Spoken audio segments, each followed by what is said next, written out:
चिंतामणि जयति सोमगिरी गुरु में शिक्षा गुरुं च भगवान् शिखी पिच्चमौळी यत्पादकल्पतरुं पल्लवशेखरेषु लीला स्वयंवर रसलभ्यते जय श्री।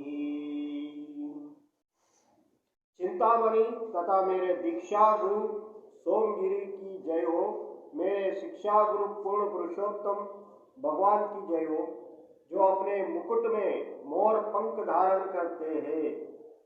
कल्प वृक्ष तुल्य उनके चरण कमलों की छाया में जय श्री राधा रानी नित्य संगिनी के रूप में दिव्य रस का आस्वादन करती है। यह चिंतामणि का नाम उल्लेख है। वो चिंतामणि जो बिल्वमंगल उसका पागल हो गया था, एक वैश्या थी, एक नटनी थी। वो चिंतामणि के पीछे बिल्वमंगल थे। चिंतामणि को छोड़ के बिल्वमंगल एक क्षण भी नहीं रहते थे, तुरंत घर से लौट जाते थे और चिंतामणि के बाद दिन में और रात में बीतते थे।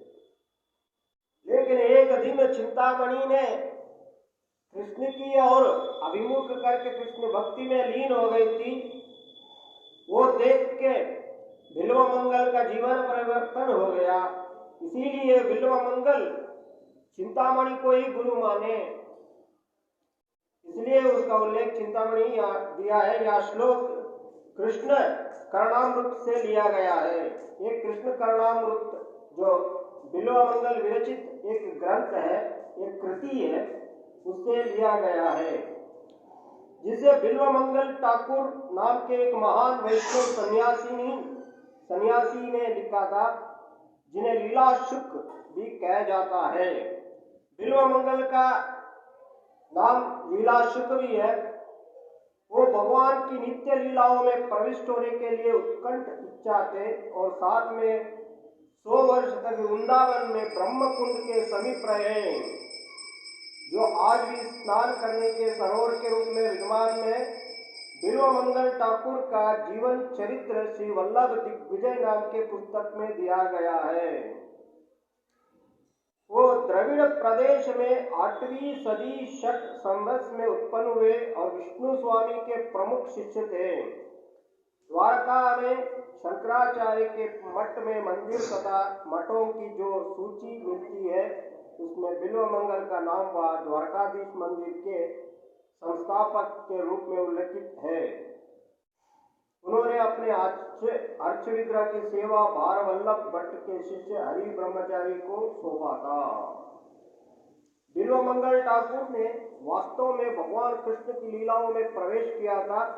उन्हें कृष्ण कर्णामृत नाम का पुस्तक में अपने दिव्य अनुभवों में एवं उपलब्धियों का उल्लेख किया है। इस पुस्तक के प्रारंभ में उन्होंने अपने विभिन्न गुरुओं को अपना नमस्कार अर्पित किया है। यह ध्यान देने की बात है कि उन्हें सबकी समान रूप से वंदना की है। उन्होंने जिस प्रथम गुरु का उल्लेख किया है वह चिंतामणि, जो उनकी शिक्षा गुरुओं में से एक थी।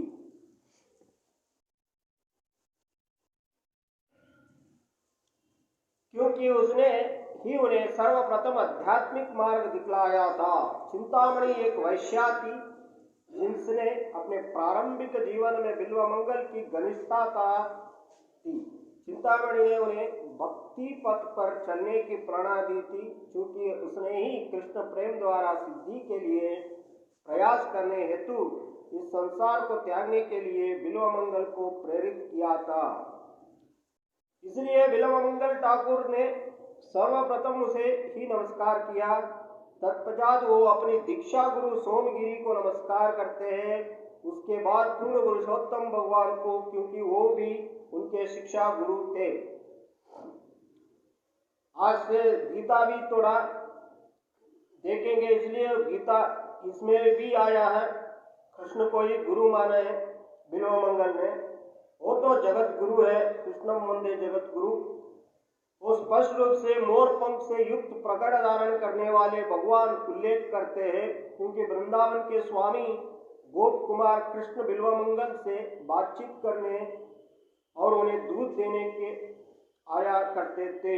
भगवान श्री कृष्ण की इस स्तुति में वर्णन करते हैं, जय श्री अर्थात लक्ष्मी देवी श्रीमती राधा रानी दिव्य माधुर्य रस का आनंद लेने के लिए उनके चरण कमलों की छाया में आश्रित लेती है। संपूर्ण कृष्ण कर्णामृत ग्रंथ श्री कृष्ण तथा स्वामी राधा रानी के श्रीमती राधा रानी के दिव्य लीलाओं को समर्पित है। यह ऐसी पुस्तक है जिसे श्री कृष्ण के सर्वोच्च उन्नति भक्तों को पढ़ना तथा समझना चाहिए।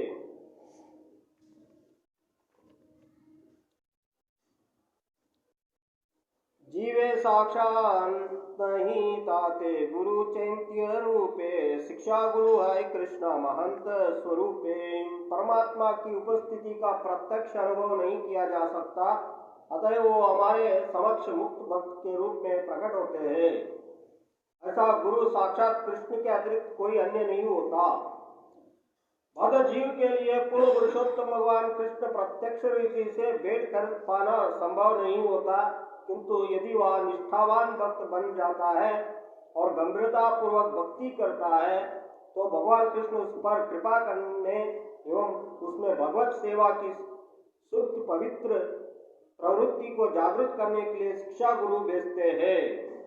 या उपदेश के उस भाग्यशाली बद्ध जीव की बाह्य इंद्रिया के समक्ष प्रकट होता है।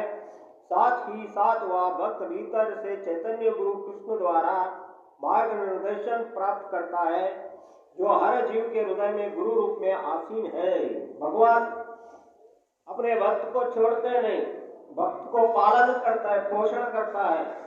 कैसे करते हैं? जो भी भक्त भगवान का नाम लेता है, भगवान के शरण में आ जाता है और भगवान को अपना स्वामी मानता है, तो भगवान ठाकुर जी स्वयं नहीं आते हैं, एकदम ना प्रकट होते हैं सामने, उसके बदले में गुरु को ही भेजते हैं। हमारे समक्ष गुरु है तो वो कृष्ण के द्वारा भेजा हुआ एक निर्देशक है।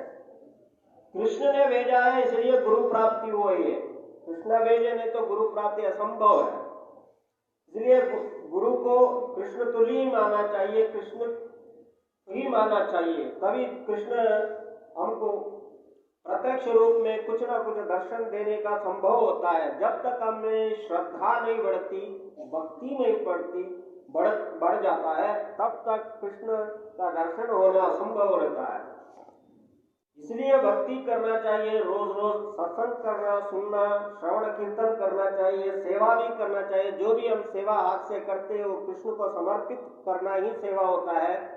उसको कृष्ण को समर्पित करते रहने से हमारा पूरा कार्य कृष्ण को अर्पित हो जाता है, कृष्ण प्रसन्नता का पात्र बन जाते हैं। इसलिए भक्ति करना चाहिए, कृष्ण का नाम लेना चाहिए, श्रवण कीर्तन और स्मरण तो करना चाहिए। जो हमारे समक्ष गुरु है वो कृष्ण के द्वारा भेजा हुआ दूत है, उसका उपदेश को हम स्वीकार करें, जो बोलते हैं उसका अनुसरण करें। चैत्य गुरु कृष्ण द्वारा मार्ग एक निर्देशक है, हृदय में गुरु रूप में आसीन है। गुरु ही हमारा दिखाने वाला बंधु होता है। गुरु गोविंद दोऊ कड़े काके लागू पाए, बलिहारी गुरु आपकी जिन्हें गोविंद दिखलाए। गुरु दिखलाते हैं गोविंद को, भगवान को। भगवान तो बहुत सारे हैं, लेकिन जो गुरु दिखाते हैं वही भगवान होते हैं। तातो दुस्संग मुरुष्युज्या ससु सजेत बुद्धिमान, संत एवस्य जिद्दन्ति मनोव्यसंग मुक्ति। अतएव बुरी संगति से दूर रहकर केवल भक्तों का संग करना चाहिए। अपने अनुभव उपदेश से ऐसे संत जन उस ग्रंथि को काट सकते हैं जो व्यक्ति को भक्ति के प्रतिकूल कार्यों से जोड़ती है। अनुकूल कार्य रहता है और प्रतिकूल कार्य, दो कार्य रहता है। हमारे अनुकूल एक रहता है और प्रतिकूल, सकारात्मक रहता है और सकारात्मक है और प्रतिकूल भी रहता है। श्रीमद् भागवत का या जैसा भगवान कृष्ण ने उद्धव से कहा था,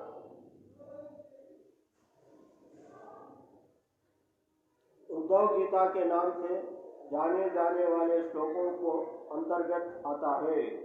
उस वार्ता का संबंध पुरूरवा तथा स्वर्गलोक की अप्सरा उर्वशी से है। जब उर्वशी ने पुरूरवा को त्याग दिया तो वियोग के कारण पुरूरवा अत्यधिक दुखी रहने लगा। उसने शोक पर विजय प्राप्त करना सीखना पड़ा।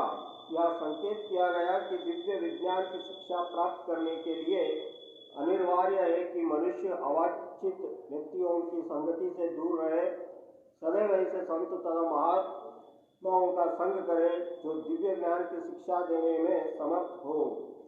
ऐसे स्वरूप सिद्ध भक्तों के शक्तिशाली शब्द हृदय को भेद कर वर्षों की अवच्छिन्न कुसंगति से संचित गलत धारणाओं को नष्ट कर देते हैं।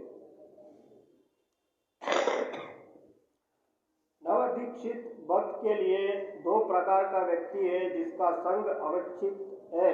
ऐसे निपट भौतिकवादी से सर्वदा इंद्रिय तृप्ति में लगे रहते हैं तथा ऐसे नास्तिक जो पूर्ण पुरुषोत्तम भगवान की सेवा नहीं करते किंतु अपनी इंद्रियों तथा मानसिक सनकों की सेवा अपनी तार्किक आदतों के संदर्भ में करते हैं। जो बुद्धिमान व्यक्ति दिव्य साक्षात्कार की खोज में उन्हें अत्यंत सतर्कता पूर्वक उनकी संगति से दूर रहना चाहिए।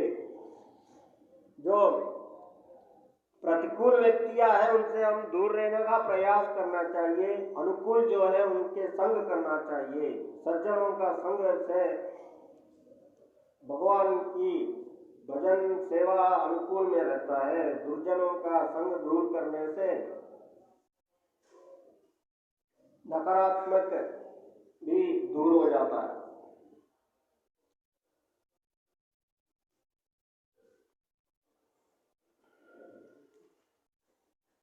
सतम प्रसंगन ममा वीर्य संविदो भवन्ति उत्कर्ण रसायन कथा तजोषणाश्वपवर्गा वत्मनि श्रद्धारतिर्भक्तिरनुक्रमिष्यति। जय श्री राधे। कल देखेंगे।